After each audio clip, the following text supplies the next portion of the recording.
This is a fish tale. It's a good one, too. But it sounds more like a fairy tale because it involves heroes and giants and mysteries and adventures. And the key to this story is a fish called the walleye.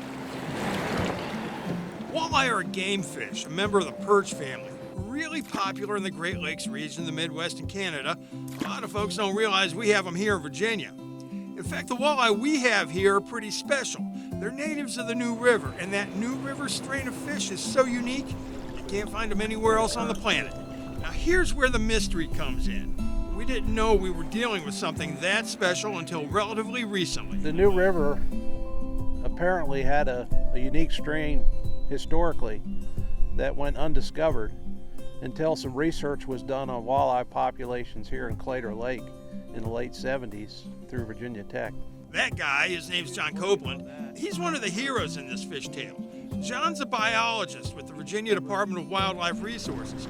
Without folks like John, this story doesn't have a happy ending.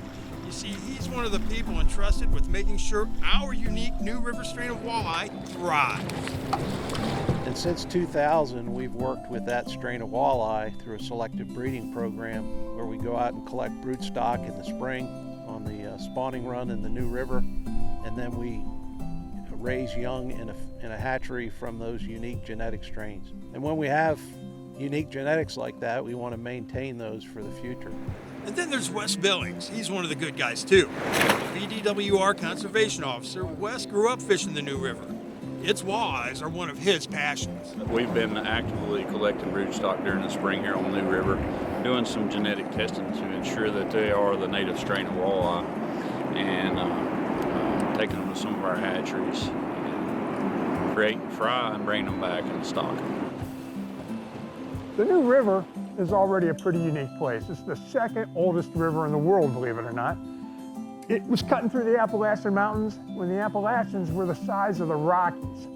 And speaking of size, when it comes to New River strain walleye, that's what sets them apart from all other walleyes in the world.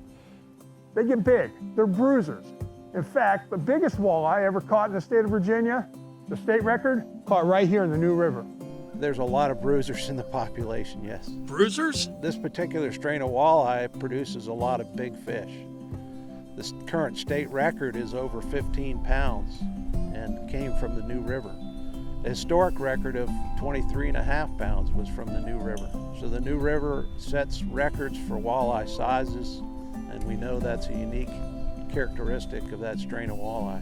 Now get this, some walleye experts, we're talking tournament anglers and biologists, think the New River, because of the genetics and Virginia's climate, could produce a new world record walleye. Awesome. That would be a fish in excess of 25 pounds.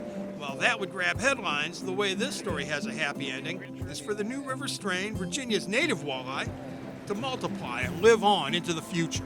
It's a great sport fish. It's a fish that takes some skill to catch. I think there's 40 plus strains of walleye, and actually I think we've identified one native strain to be a New River strain, which is kind of neat for here. So that's an important part of the work that I do, is to maintain and conserve populations of fish that are unique to Virginia and specifically the New River where I do my work.